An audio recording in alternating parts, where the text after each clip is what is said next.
Hello and welcome, ladies and gentlemen, to another one of Mr. Lang's vlogs. Today we're talking about the Great Depression. We're doing it, just dressed how I normally am, vest, tie, shirt, exactly as if we were in the classroom. No difference whatsoever. So, one big thing we do have for today is talking about the Great Depression, a time in our history where the country really did struggle together. And of course, one of the best examples of this is through Dorothea Lange's amazing photography. Now, she does have a much fancier name than I do, so you should get the E at the end. The E right there. Right there, there's the E. So she's a little fancier than me, but again, no relation. Dorothea Lange's, really her photography captures this era perfectly. So first off, when we think about the Great Depression, we got to think, how did all of this happen? Well, it actually all happened because of really the normal business cycle. This was going to be, this was going to happen anyway. It's just a matter of it happened a little bit more intense than most people thought because of a certain amount of factors. And one of the biggest factors isn't the stock market crash. A lot of people think it is, but it actually was not.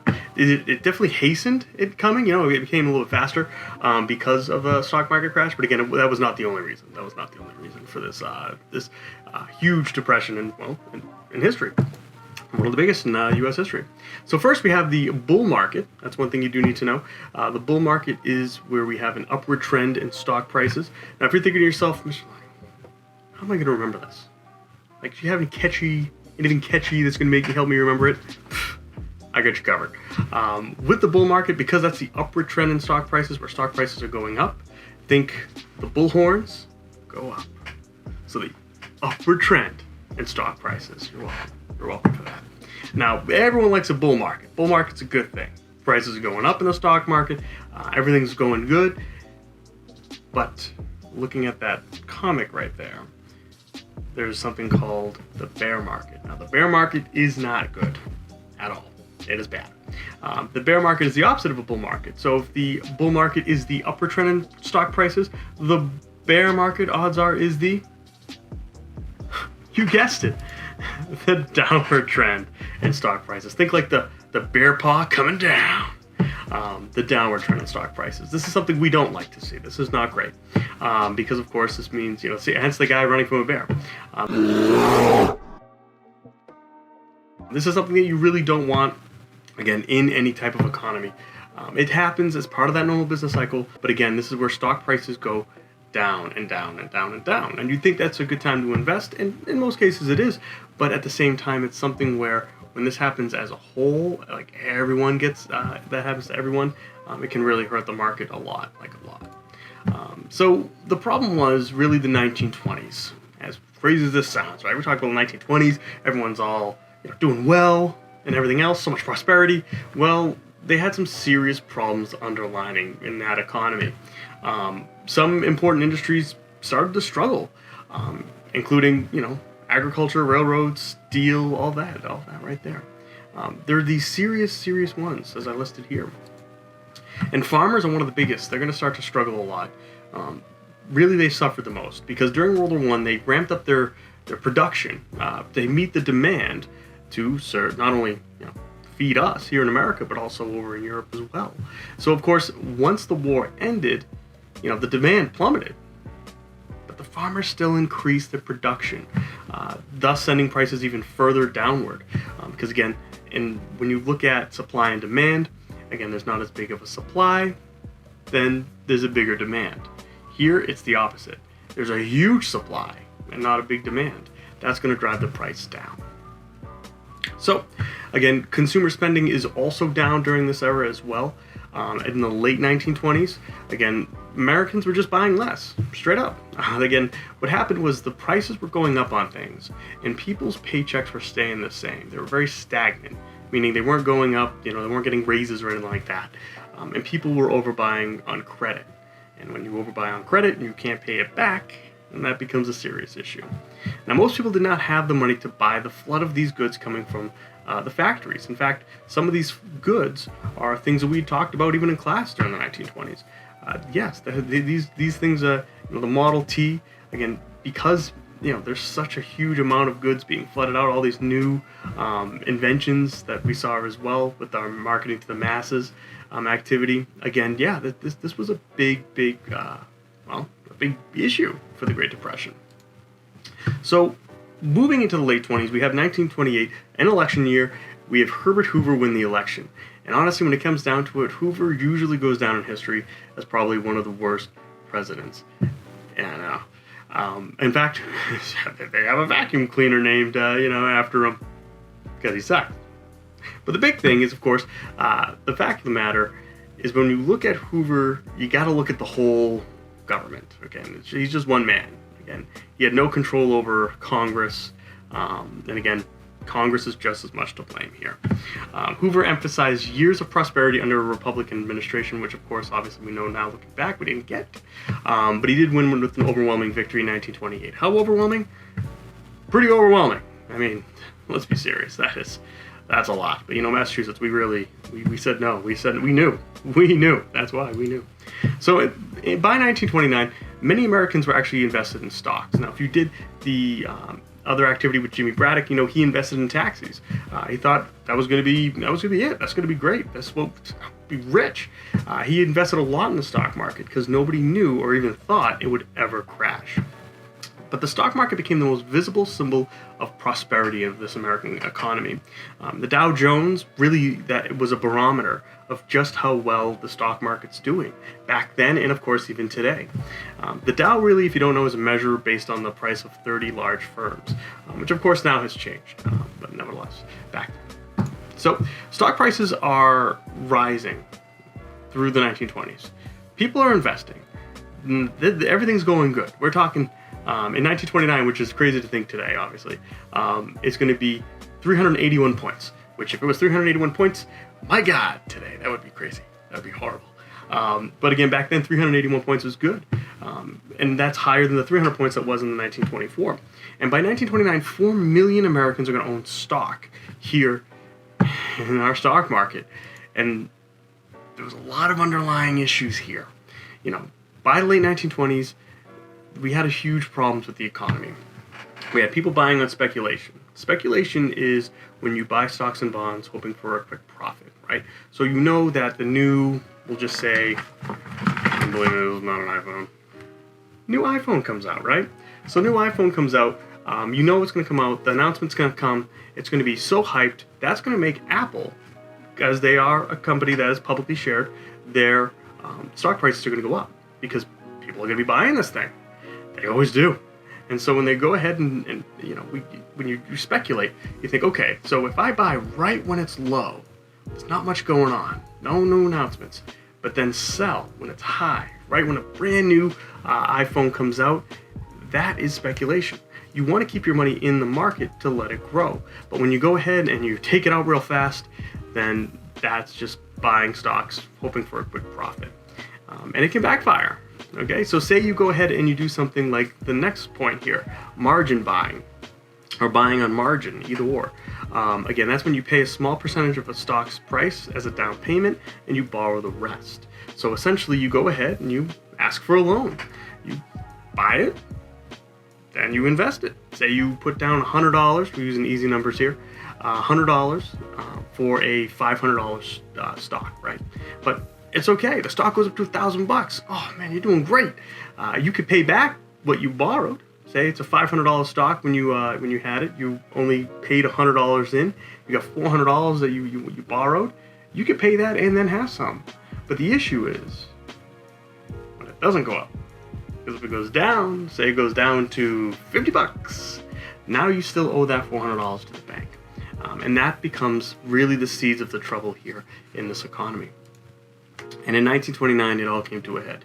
The market crashed on a very famous day called Black Tuesday on October 29th. Now, there was some unsettling things at first. There were some, shaky ground the Thursday before on Black Thursday. But Black Tuesday, that's the day the bottom just fell out. You have 16.4 million shares sold that day alone. Prices legit plummeted. People who had bought on margin were stuck with huge debts they just couldn't pay. And this ushers in what we know as today the Great Depression. So the Great Depression, if you were to give it a definition, is the economy plummeted, unemployment skyrocketed, and again, although the crash alone didn't cause the Great Depression, it definitely made it arrive faster than it ever would have. Now, another very famous photographer of the time, other than Dorothy Lange, is Walter Evans, and this is a photo of his right here. So when this happens, really when you want to point the blame at anything, it's private banks like we have today. Well, after the crash, many Americans are going to panic and withdraw their money from the banks. The banks are privately owned.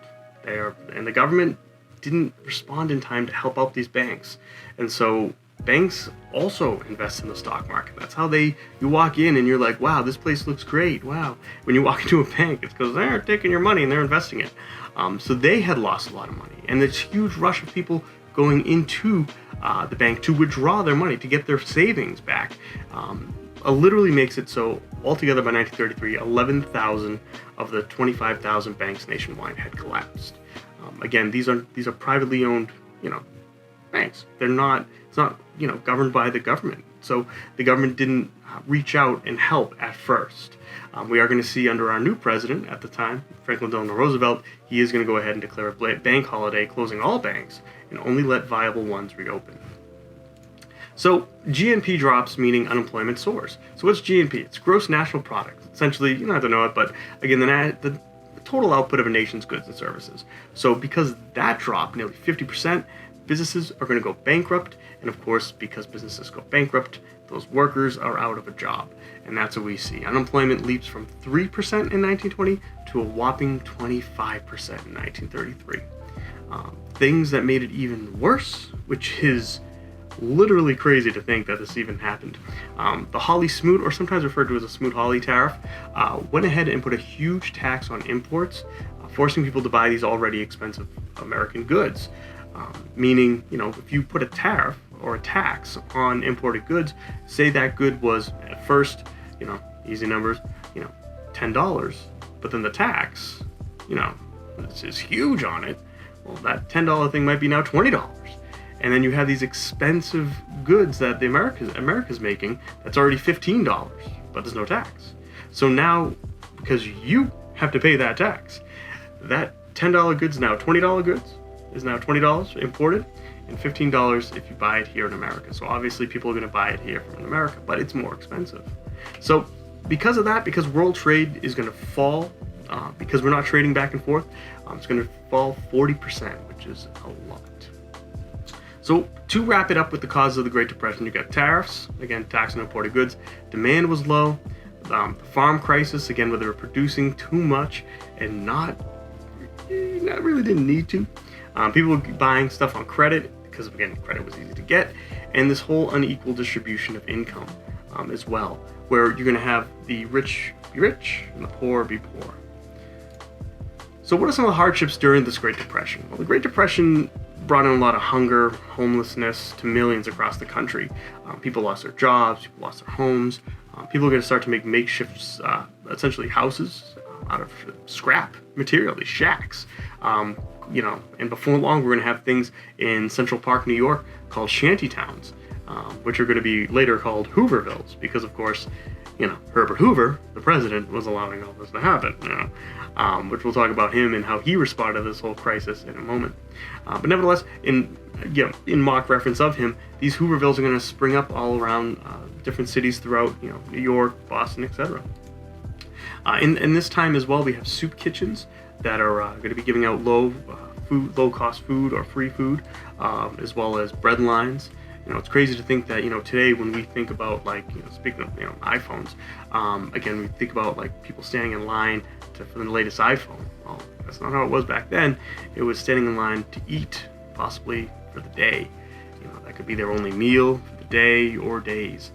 It was important, and crazy to think that, looking at that picture, it kind of looks like a Black Friday sale or something nowadays. People lining up around a building, but this was just for them to eat. Again, totally different scenario.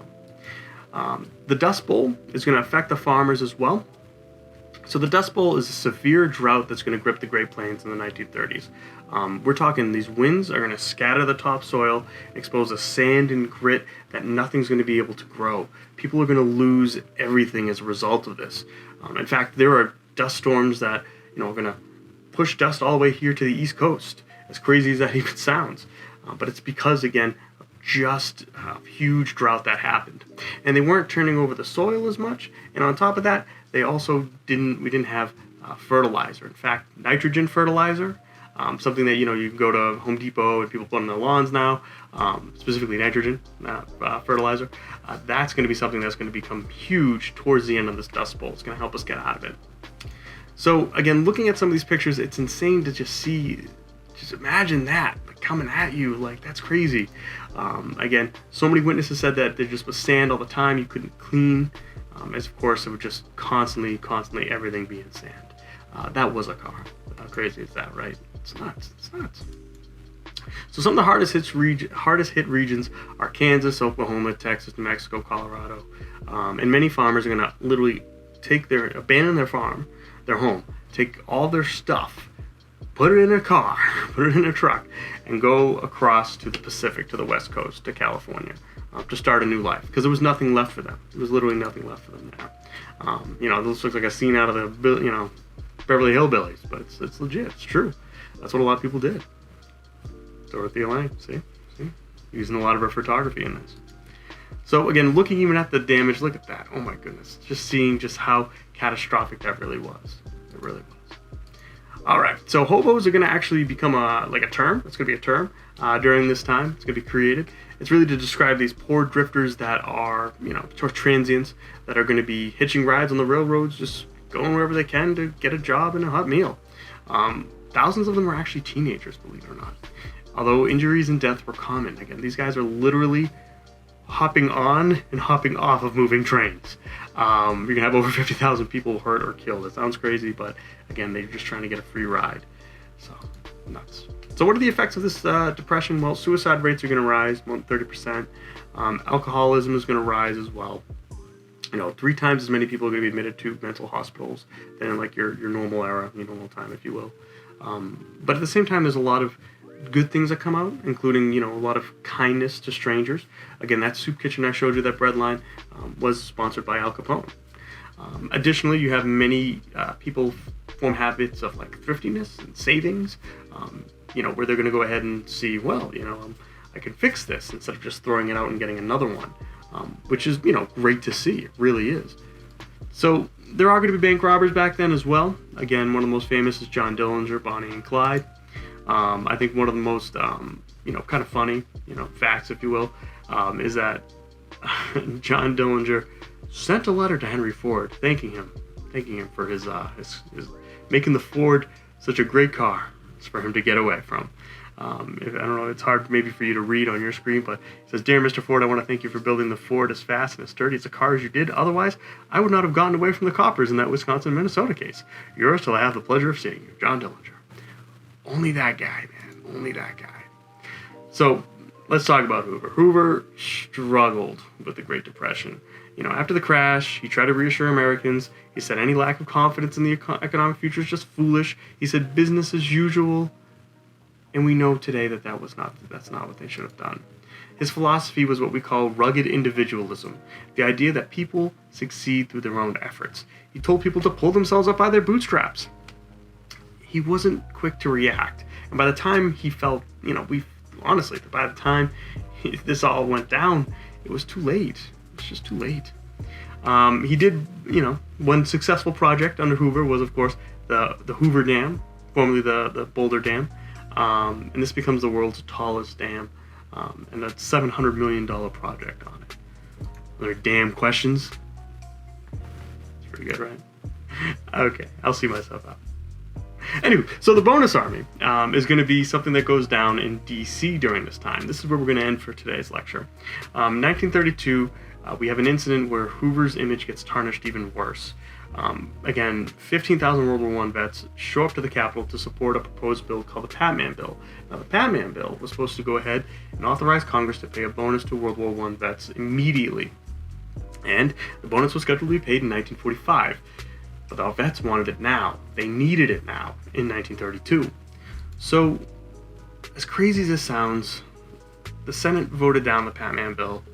Hoover tarnishes his image even worse by calling these, again, World War I vets, communists and criminals. So, things aren't going so well. Essentially, Hoover's going to tell the marchers to go home. 2,000 of them are going to refuse to leave. And Hoover sends a force of over 1,000 soldiers under General Douglas MacArthur, who has served in World War I. And of course, Dwight D. Eisenhower, who is going to be a future president and also a future general during World War II. And they were following orders. And essentially what happens next is insane. Americans were shocked at the treatment of World War I vets, unsurprisingly. MacArthur's 12th Infantry gassed more than 1,000, that's right, more than 1,000 troops, former troops, including an 11-week-old baby who died. 2 vets are going to be shot, scores are going to be injured. Americans were outraged, and once again, Hoover's image suffered, and there was really no coming back from that. There really just wasn't. All right. Well, I hope you enjoyed today's lecture. Again, if you have any questions, just reach out to me and let me know. All right. I'll see you guys later.